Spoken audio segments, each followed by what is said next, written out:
Good morning, good afternoon, good evening, everyone. The next Wasteless World Talks are here with Bill and Kevin.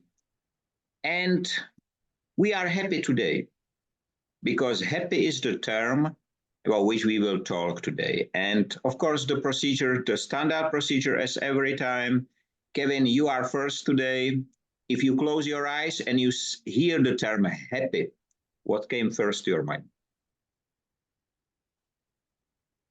Happy meal. Happy meal. Okay. I think that happy is one of those words that there must be at least 20 better words to use than happy. I think that happy is one of those words which has no meaning at all anymore. It's a kind of emotion that it could be a state of mind, it could be this, it could be that. The closest I can get is satisfied. I think if you're happy, you're satisfied. I think that anything beyond that, there are better words to describe these emotions. Okay, what about you, Bill? Same term, same procedure. I don't know what to do with that word, Michael.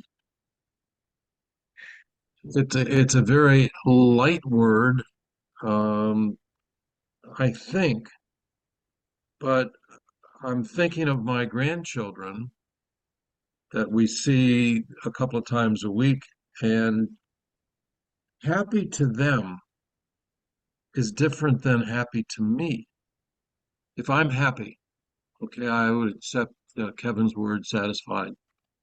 But to those kids, 8 years, 6 years old, 2.5 years old, happy is something full of glee, and it's energetic, and it's different than happy to me. I think that happy, generally to be happy, it's different for everyone. It's really different. So it can have a different meaning. But what I see around, and Kevin spoke about it, that happy is used so frequently that we are not happy anymore. The true happiness coming from it. So we get money, and we are happy for just a short time. But to be really happy, to really this happiness which you feel from inside out as a child, for example, do we still have it? Is it the satisfaction with what? With our work, with the result? Kevin? Yeah, it's interesting. I remember once working in advertising, we were discussing one of there's a lot of difference between art directors and copywriters. So generally the copywriters worry more and the art directors worry less. And then the art director with no troubles at all, we consider them a happy idiot. It was,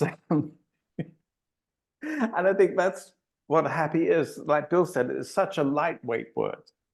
It's almost can become derogatory. I'm going to go back to what I said about children, because my 6-year-old, well, he's learning now, but he doesn't have 20 other words for happy. And when I ask him, James, are you happy? He'll think about it and then he'll say, I'm happy. But I think in that case, it's an absence of unhappiness or sadness or trouble or something. So I'm going to stick with my definition of children, happiness in children, because I think that I have become so jaded by the world, and I'll leave it at that. Jaded by the world. I don't know what happiness is anymore. So I will adopt my 6-year-old grandson's view of happy. Can I do that, or is that a cop out? I actually think it's a good answer, because I was thinking that happiness in human history and happiness in nature is not a natural state of mind. Happiness is something that has come late into human history, I think. It's interesting, and it is interesting that you mentioned, Bill, your grandsons, because in the noon event, we have an 11 years young boy, Lachlan from Australia. He came with pet. Unfortunately, we have a, yes, great image. Unfortunately, yes, right now it's the best and clear. Thank you for introduction. We have 11 years old, Lachlan. He came from Australia with pet. Unfortunately, we have a problem with microphones on her side, so he was just able to answer generally one sentence. But it was very interesting because it was exactly the slightly different opinion, but at the same time, when I listened to him, it was like listen not to a child at all. It was like listen to an adult, and he was 11 years old. I cannot imagine me delivering such an answer to a group of adults at that age. So the question is, if we will stick with the child happy state of mind, do the children really keep it, have it right now, or did it change somehow with the time, with the pressure, with everything, with the development, or how to call? So I'll have to answer with an example. They love to play iPads. We have 2 iPads here at our place for when they come to visit. We have recently greatly reduced their exposure to any sort of screen.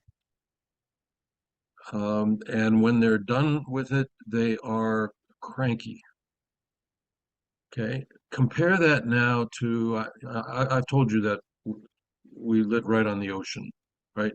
So when they come over here, one of the main objectives is to use up some of that energy. I don't want it used up inside the house. We've got to get them outside. They will absolutely destroy the house. So we get them out and we take them down to the beach. We used to take toys with us, buckets, shovels, toy cars, something to occupy them. We don't do that anymore because they have everything they need right on the beach beside them. They have a stick. Oh, the things they do with that stick. They have a rock to either throw or to build with. They have, and the last time we took them down there, they each found large clam shells and proceeded to dig a hole. And an hour and a half later, they're still digging this hole. They're looking for diamonds. That's what they explained. But they were digging this hole. Um, so you ask if the times have changed the definition of happiness for them. Yes, when you compare iPads with digging a hole in the sand. Yes. Okay, so I'll answer yes. Kevin, you have something to add? I was just thinking of if you're thinking about happiness, how you define happiness. If you ask somebody to do something and then they do it and you're happy with the result, what does that actually mean? You know, is it good? Is it above average? Is it fantastic? Is it amazing? No, it's just happy. It's that word has so little substance to it. It's almost transparent. It's interesting. I have a great idea for you and your iPads, Bill. Next time when the kids will come to you, just add handle to it, take a ping pong ball, and it will be great rocket. You know, they don't need to spend the time on the screen. They can play with the rear side. A little expensive, I do understand, but I'm sure it will be fun. One of the things I'm trying to teach myself we are both trying, is to, it sounds very trite, and I apologize for that, but see the world through their eyes. They find joy, happiness in things that I have long forgotten, long forgotten. And I'm trying to enjoy the world up here on this sophisticated, intelligent, worldly level instead of on their level. And shame on me for that. So I'm enjoying revisiting happy through a 6-year-old's eyes. Actually, funny you should say that. This is the second time this week I've been talking to someone about that. I had to do an exam to show that I'd learned the Russian alphabet. Been there. Yeah, but this feeling, the last time I learned an alphabet was when I was 5. And Right. I had that same feeling of achievement that I had as a 5-year-old. You know, 55 years later, I got the same feeling back. I felt like a kid. It was wonderful. It was absolutely fantastic to have cracked the code. And I think maybe this is exactly, generally, can we store happiness? Yes. Because Yes, I know, yeah, you, Bill. I go down to the beach and I sit there on the last step and I recreate in my mind all sorts of memories. I think the memory is the storage place for good and bad, happy and sad memories. And if I keep going back to the happy ones, I train my mind to let those other ones go and just go back to the happy ones. But you can store it. In fact, I think when I get to be, 100 years old, or it's my time to go, I think those last several minutes I'm going to spend happy, revisiting the memories.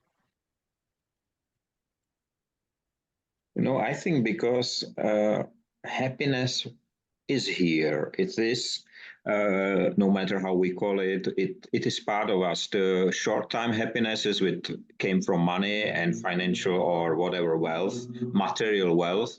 But the true happiness which is inside is something which you generally share with the others. You don't even need to speak. You came and for sure you met someone. You just go around and you are filled with energy and happiness without knowing even where it came from. And or you look at someone, and what is interesting, even we can do it right now because you describe your kids how they dig on the beach. We are the same, the 3 of us. We met on a virtual beach called screen with nothing in hands, and then in 1 minute we start to talk about something which we never thought we will talk about, and we dig the hole, and if there will be no the timer, we will still be in one discussion. And that's great. We have it.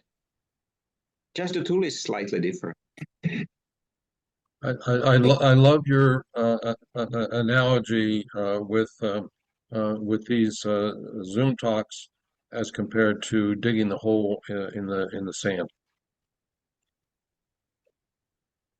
I just had an interesting thought about happiness, and that is that happiness is a gift we can all give. It doesn't cost us anything, and we can just give happiness in a moment.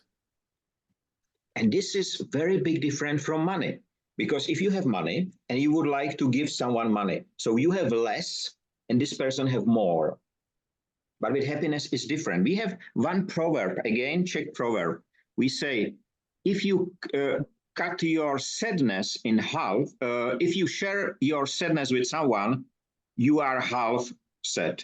But if you share your happiness, you are twice so happy. I don't know if I translated correctly, but you I understand. like that. I love that. Yeah, yeah. And it is really, really great. And it is exactly as you said, Kevin. And it was exactly this was mentioned in the noon discussion. We came to the moment when we said, okay, we can share it. Without even losing it, we share it and we have more. So it's something like it's a really wonder. It's a wonder. If we will be the batteries, we will recharge ourselves more and more, and we will beat every tokamak and power station because every single one will be so charged. Then we don't need anything else. So it's so interesting, and this is why I'm so happy that I choose the word some time ago. They deleted in LinkedIn. Something wrong happened. I just for information, I already reached the limit of 30,000 connections, which means you cannot get more connections. It's very unpleasant, and I'm right now struggling what to do. You know, there is 1 billion people on LinkedIn, and I am connected just with 30,000. It's not right, I think. And one more information may be interesting for you. You remember about 1 year ago, I have spoken about the intention of European Commission to rename Industry 5.0 to something different because they cannot break me, so they look for other word. And one of the term was new European Bauhaus. What is a Bauhaus? Bauhaus is let's say, architecture style and philosophy somewhere beginning of 20th century, I think. It's quite popular, but very few people know about it, you know. But why I mention it? Because right now, in these days, today and yesterday and day after today, I think, it's happening at European Commission, the first new European Bauhaus event, where they are discussing, among other, the Industry 5.0 topics, let's say. So it's exactly what we predicted 1 year ago. It's happening right now, right here at this moment, somewhere in Brussels, or I don't know where it is, but it's quite interesting. Talking about hijacking words, I mean, the Bauhaus has its place in history. It is 100 years ago, and it was an art school. And yeah, why steal a word which is so specific? Makes no sense. It makes, because it's easier, because you don't need to create all the story behind, you know. If you steal someone's word and someone did a lot of work behind, you don't need to do it. You just steal the term, and everybody knows the term, so you can mislead them very easily. You know, and this is a Happy Meal. What is so happy on McDonald's Happy Meal? I don't know. It's small. It doesn't taste. It tastes like nothing generally. What is happy about it? I don't know. It's Happy Meal. Yeah, the only thing happy about it are the 5 letters which say happy on the box. No. It's happy because your kids say, when you ask them what they want for lunch, and they say, Happy Meal, Happy Meal, because of the little toy that's inside. Happy Meal, Happy Meal, Happy Meal. So it's very ingenious, because then the parents say, oh, I want them to be happy, so I will buy this for them. Happy Meal, Happy Meal, happy, happy, happy, happy. And as you're talking about hijacking, that's what I'm thinking. You have an established word with an established meaning. Everybody understands what that means, and all you need to do is deflect that just a little bit, right? Add your little interpretation of the meaning, and suddenly you have all of this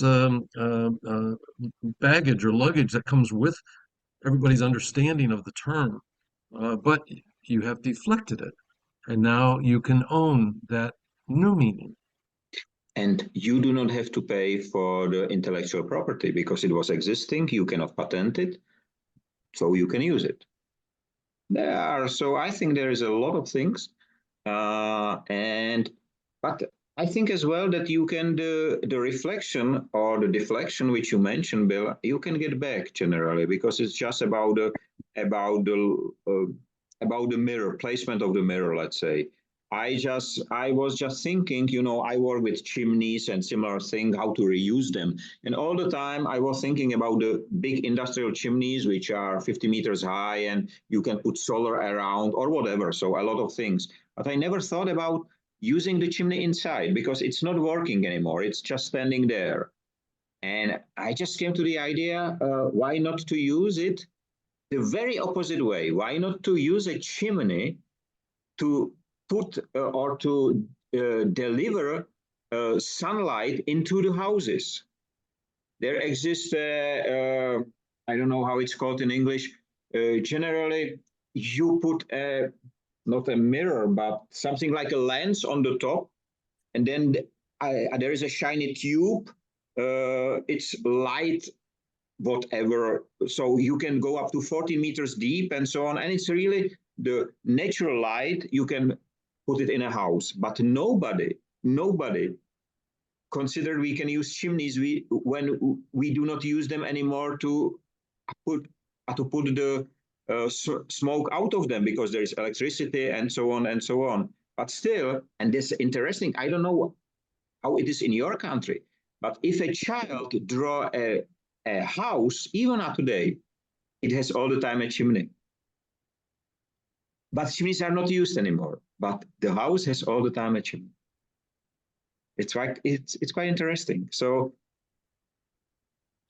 Similar to that, my son lived in Boston, and where he lived in a building that was condominiums, and there were say 4 on a floor, and they were built.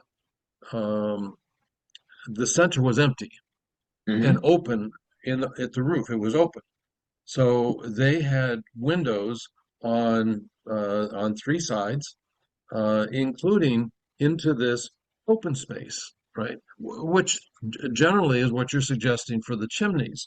This make that an open space that can bring light down. That's very interesting. And this technology exists, and it's quite popular because really you can put a lot of light inside the house, even a factory and so on. And it's a natural light additionally. So the longest what I have seen was about 28 meters long, and it has different, so it's not straight, but it is existing. And light has some relationship with happiness, right? If you just think of the way that we use, for example, the phrase kept them in the dark, right? The dark is unknowing and not happy, not fulfilled, not with nature. The light, let the light shine. There's all sorts of good connotations to light, good happy connotations to light. So what is the relationship between light and happy? See, in Finland, where they don't get much sunlight in winter, they have these special lamps that a lot of offices have to provide this whatever it is they're missing by not getting sunlight. But in a way, it's interesting because what you're saying, Bill, is that the opposite of happy is depressed. And I think that is much more accurate than saying the opposite of happy is unhappy. Or sad. Yeah. Sad is another one of those light words, not much substance to it.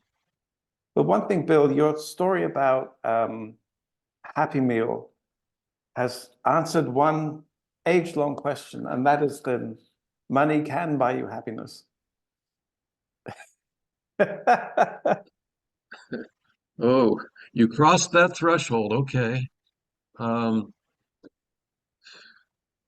Yeah, okay, so there's different levels of happiness. And that one that I was talking about for a 6-year-old that I'm trying to emulate um, is wow, is a simpler form of happiness. it's unencumbered with a lot of the baggage that we have by the time we've lived on Earth for decades. Money can buy you happiness, temporary happiness, a certain level of happiness. Yeah, I guess it goes back to your purpose and what you're trying to achieve.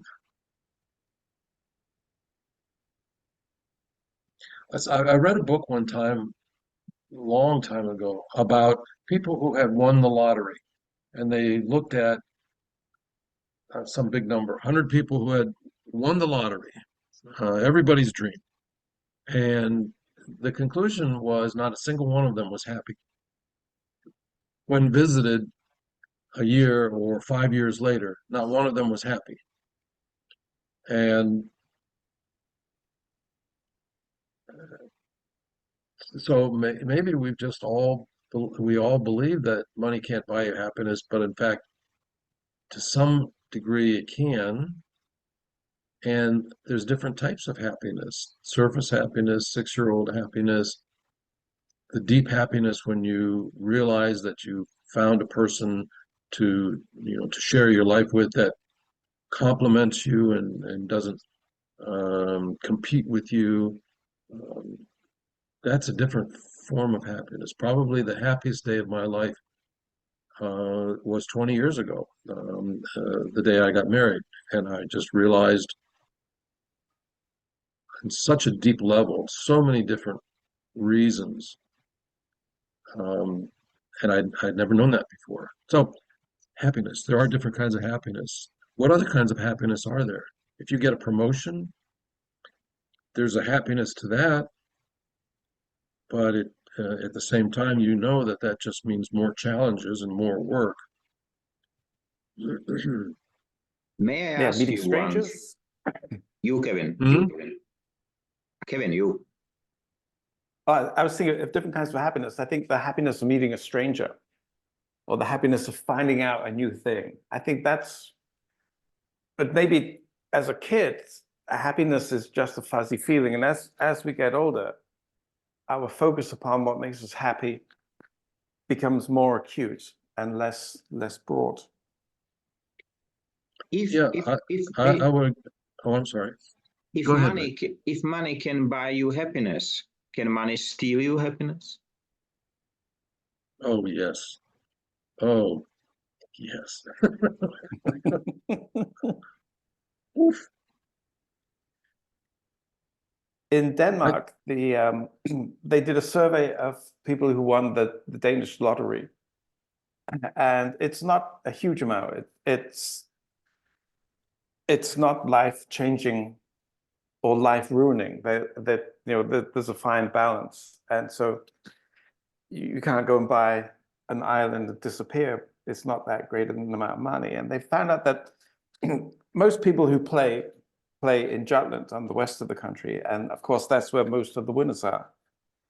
And what they tend to do is they'll spend, the first thing they do is they'll buy a holiday, but everybody goes on holiday anyway, so that makes no difference. The second thing is they will buy a second-hand car, not a new car, but an more expensive second-hand car, so for an Audi, for example. And then the third thing they mostly spend it on is a sauna inside the house. And the interesting thing is that all three are invisible. So for them, the happiness of winning has to be tempered with not upsetting any of your neighbors. Which I think is really interesting, because if you're happy, they're not.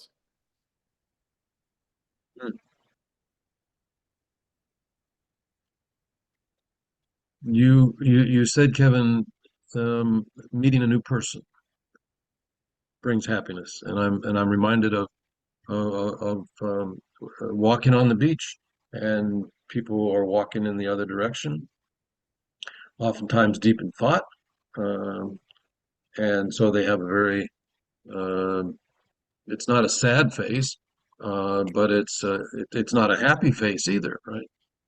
And if I say good morning or some salutation like that, It doesn't, it doesn't need to be anything deep oh, their face lights up.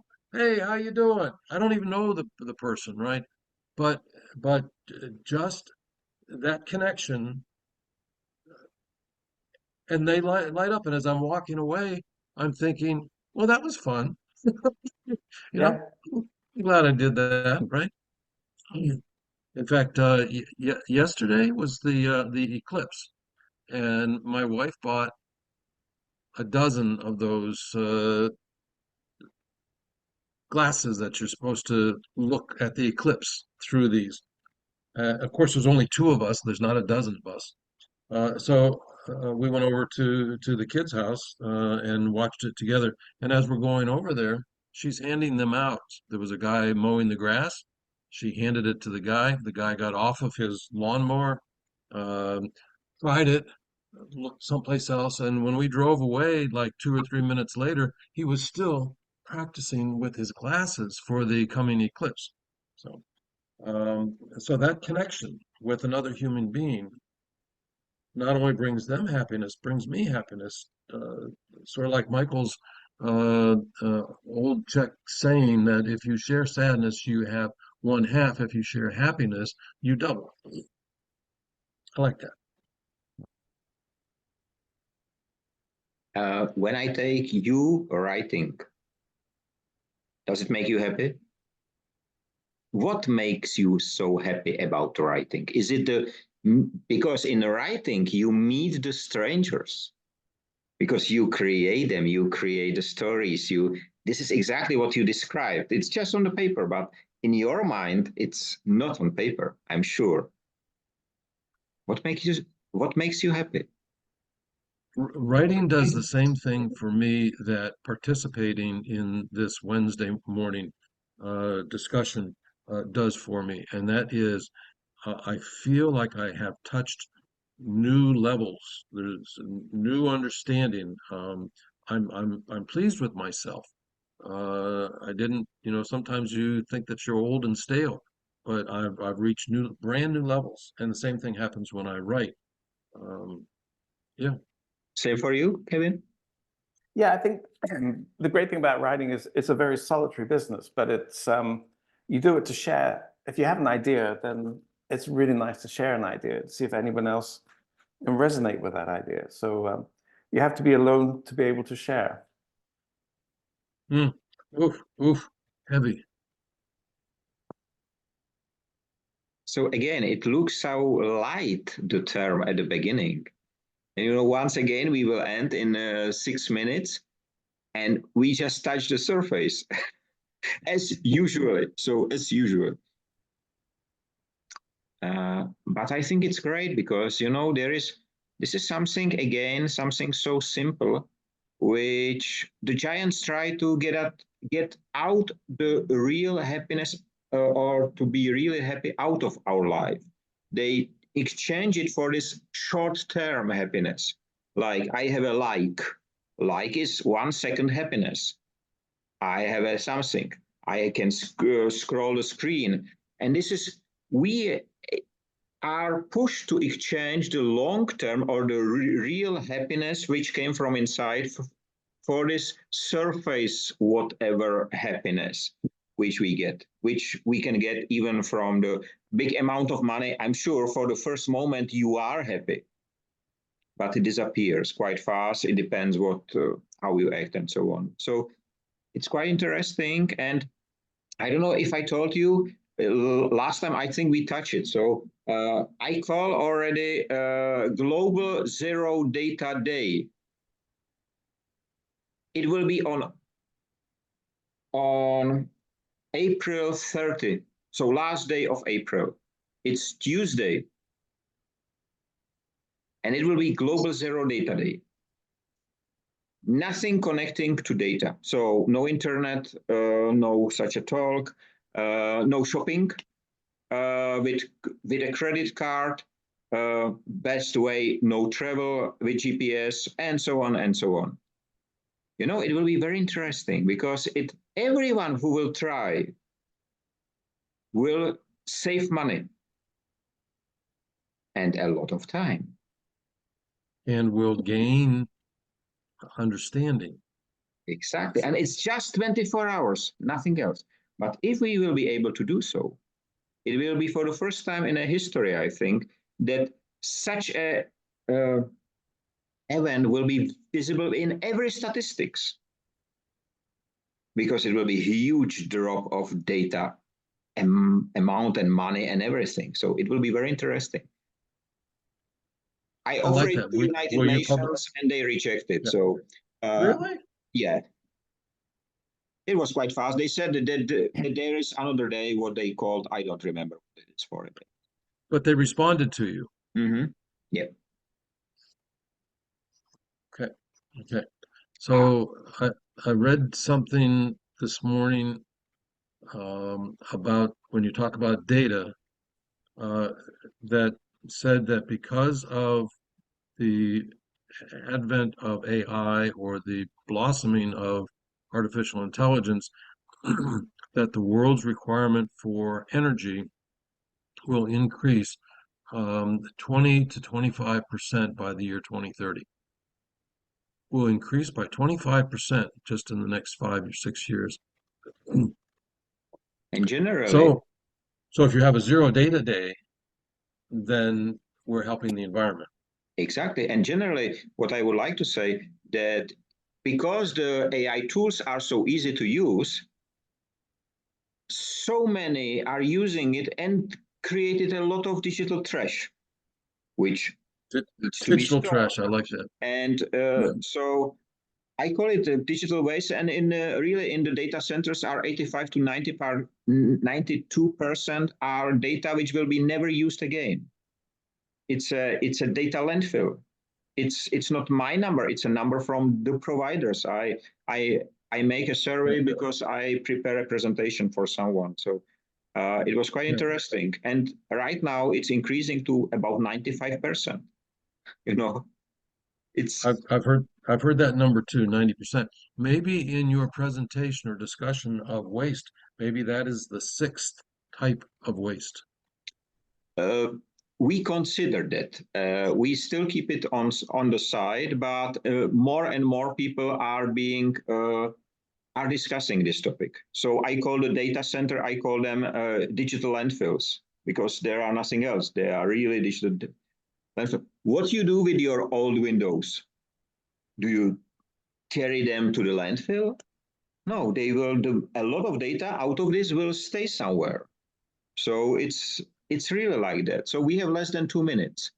Again. But it was a great conversation. I have one quick point. We're talking about opposites. It's not a true opposite, but happiness is either infectious or it creates jealousy.